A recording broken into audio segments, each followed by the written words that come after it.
நீங்கள் நல்லா பார்த்தீங்க அப்படின்னா அதில் 2 விதமான எலக்ட்ரோடு இருக்கும். அந்த 2 விதமான எலக்ட்ரோடுக்கு இடையில தான் நீங்கள் வோல்டேஜ் அப்ளை பண்ணுறீங்க, ஹை வோல்டேஜ் நீங்கள் அப்ளை பண்ணுறீங்க.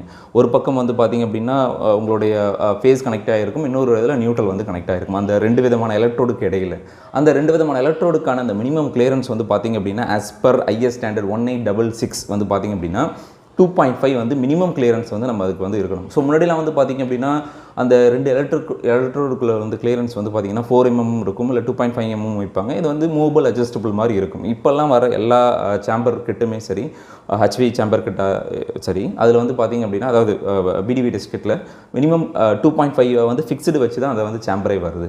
ஸோ அந்த ரெண்டுத்துக்கும் இடையில தான் வந்து நம்ம வந்து வோல்டேஜ் இன்ஜெக்ட் பண்ணுவோம். அப்போ தான் வந்து அந்த குறிப்பிட்ட லெவலுக்கு அப்புறம் வந்து உங்களுக்கு அதில் வந்து ஆர்க் ஃபார்மேஷன் வரும். அதை தான் நம்ம வந்து breakdown voltage of the oil அப்படின்னு சொல்லி சொல்கிறோம்.